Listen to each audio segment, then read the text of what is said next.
That's Rod Serling introducing an episode of The Twilight Zone more than half a century ago. Starting tomorrow, the show is back. What if I told you that one of the most powerful episodes in TV history, starring a future cultural icon, was buried for over 40 years? Not because it was bad, but because it told the truth too early? In 1964, a young George Takei stepped onto the set of The Twilight Zone, and into a story so raw, so unnervingly honest, it was locked away almost immediately. There's a reason you've never seen this episode. Not in reruns, not on streaming, not even in those massive Twilight Zone DVD box sets. And it's not because it wasn't good. In fact, what aired just once in May 1964 may be one of the most haunting, raw, and socially charged stories ever told on television. Then, nothing. It vanished. Quietly, completely. Until now. After being buried for over half a century, the encounter is finally stepping back into the light. But here's what no one's telling you. It wasn't just pulled for being too controversial. It was buried because it hit a nerve the country still hasn't fully recovered from. And that's exactly why it matters more than ever today. Back in 1959, The Twilight Zone wasn't just a TV show, it was a cultural mirror in disguise. Each episode invited audiences to step into a slightly skewed reality. One filled with parallel universes, vengeful robots, and mind-bending time loops. But beneath the sci-fi tropes was something more dangerous. Truth. Rod Serling, the show's creator and narrator, didn't just tell strange stories. He smuggled uncomfortable questions into people's homes under the guise of entertainment. Questions about race, war, politics, and identity at a time when those conversations were often shut down. Serling wasn't new to censorship. In fact, The Twilight Zone was his rebellion against it. Just 3 years before launching the series, he watched one of his own teleplays, Noon on Doomsday Get Butchered Beyond Recognition. It was meant to be a raw exploration of racial injustice inspired by the murder of Emmett Till. But corporate sponsors and Southern Network affiliates pressured the studio into whitewashing every detail. The result? A neutered script so diluted, Serling barely recognized it. That betrayal fueled him. The Twilight Zone became his workaround. And it worked. For a while. Because sci-fi, for all its lasers and aliens, offered cover. When an episode was really about segregation or authoritarianism, Serling just set it on Mars. Sponsors were fine with mutant children controlling towns, as long as it didn't feel too real. But eventually, even Serling crossed a line the networks wouldn't allow him to return from. That line was the encounter. On paper, it looked like a simple, low-budget bottle episode. 2 characters. 1 attic.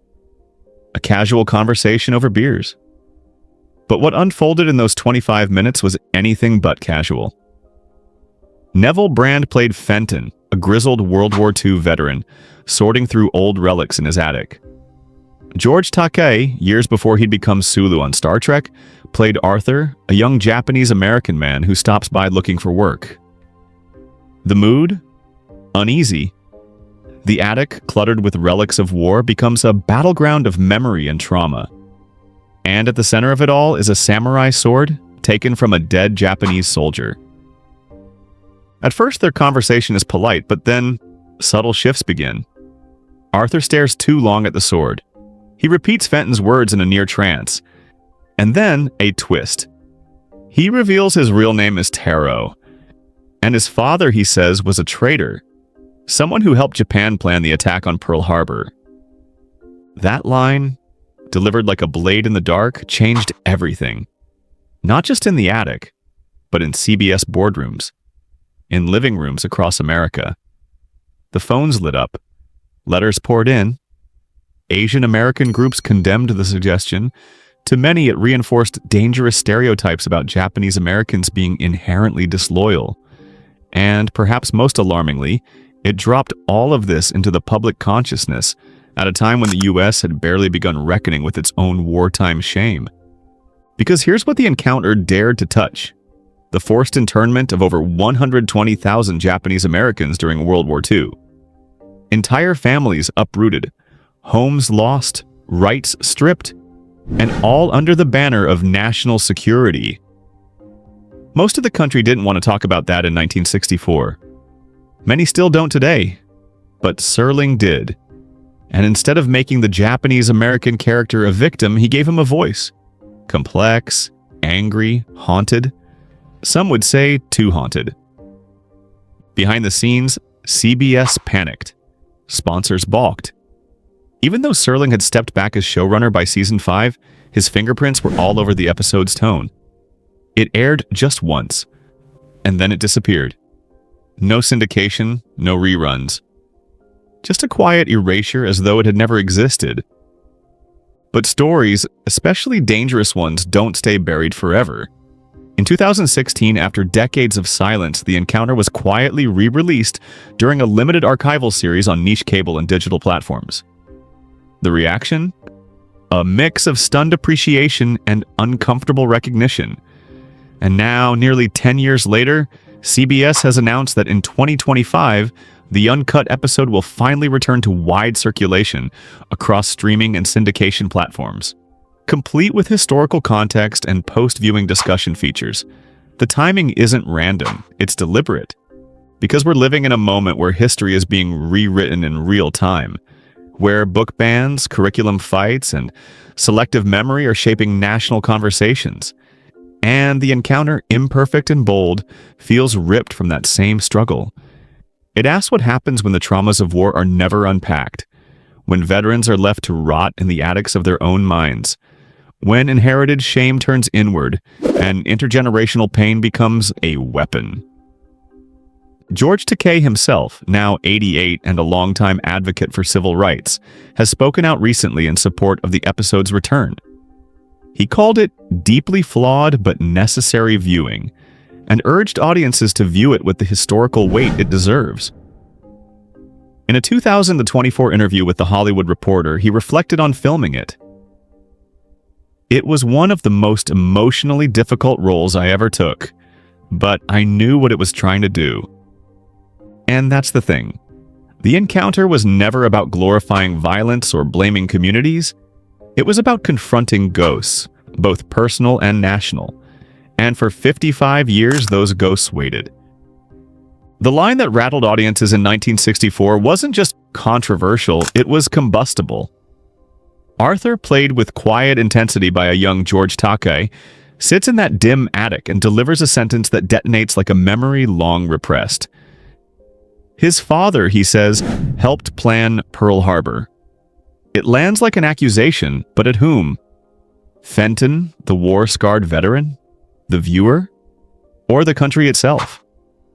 What CBS failed to understand, or maybe feared too deeply, was that The Encounter wasn't issuing a blame. It was holding up a cracked mirror to the legacy of war, and no one liked what they saw staring back. At a glance, the story might seem like a parable of guilt and revenge. But that's too easy. Fenton, whose stiff demeanor masks something rotting inside, confesses he didn't just kill in battle. He murdered a man already disarmed, then looted his sword like a hunter collecting proof of the kill. He's not the poster boy soldier, he's unraveling. The war ended, but it never let him go. And Arthur, he's no passive victim. His words shift between bitterness and something deeper, less tangible. Is he speaking truth? Or is he echoing stories planted in him like seeds of self-doubt by a country that first imprisoned him and then demanded his loyalty? The samurai sword, ever present in the frame, becomes more than a relic. Arthur says it holds a spirit. Maybe he's right. Or maybe the spirit it holds is symbolic, an inherited burden, sharpened over time, passed down by both the oppressor and the oppressed. It's a presence, a threat, a reminder that trauma never stays quiet. And the episode doesn't resolve these threads. It lets them dangle, tangled, and raw. No catharsis, no answers. And that, more than anything, is why CBS recoiled. Viewers responded with confusion and anger. Letters arrived in stacks. Sponsors grumbled. Was the episode racist? Anti-American? Too violent? Too vague? Everyone had a different reason, but the result was the same. The encounter was yanked from rotation, left out of reruns, boxed away when the show went into syndication, DVD, streaming. It became a ghost, whispered about in fan circles, traded in murky bootleg tapes, fuzzy recordings that only added to its mythos. Some believed it was destroyed. Others thought the backlash had been exaggerated, but no one forgot about it. George Takei, who had lived through the internment the episode dared to allude to, stayed mostly silent on it for years.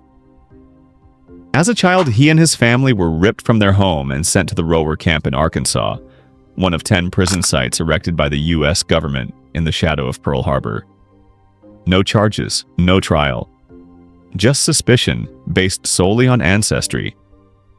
He was 5 when uniformed men came for his family. He spoke in sense of the cold sting of being labeled enemy, of soldiers pointing rifles at children, of watching his father's spirit shrink under the weight of undeserved shame. Then, in 2016, something shifted.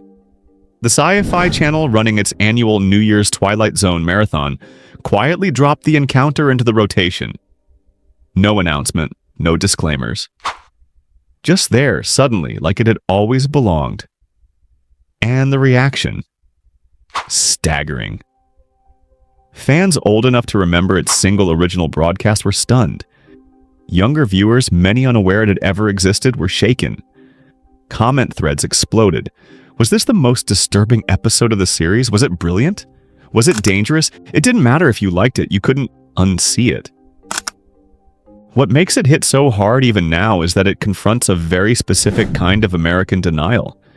The idea that history lives in the past. Because this isn't just about 1941 or 1964. It's about now. The wounds that fuel the characters, fear, inherited guilt, racial resentment, are still open. In fact, they've been re-exposed in recent years. The rise in anti-Asian attacks across the U.S. during and after the pandemic reminded the country how quickly suspicion becomes violence, how easily neighbors become targets. The insults hurled in public, the elderly assaulted, the businesses boycotted, it all echoed the same logic that justified internment. Suddenly, the attic doesn't feel like a distant set from a black and white drama. It feels like something closer, more familiar. A symbolic holding space where old ghosts surface, where rage simmers just beneath politeness, where 2 men carry histories too heavy to bear alone. Fenton, suspicious and steeped in bitterness. Arthur, forced to navigate inherited pain laced with doubt. Neither of them is purely wrong or purely right. That's the discomfort Serling dared to explore, the complexity of moral ambiguity. And then there's the question no one can answer. Was Arthur telling the truth? Did his father really commit treason? Or was that belief planted by years of shame, of trying to rationalize his family's punishment? The episode never clarifies, because it's not about the truth of the claim, it's about the cost of carrying it. What happens to a person, to a people, when their very identity is framed as suspicious? Fenton's sword, ostensibly his trophy, is really a curse. It doesn't belong in his attic. It never did. It hums with unease, a totem of violence never reconciled. And by the end, that attic feels more like a sealed chamber of history. No exits, no fresh air, just memory, festering.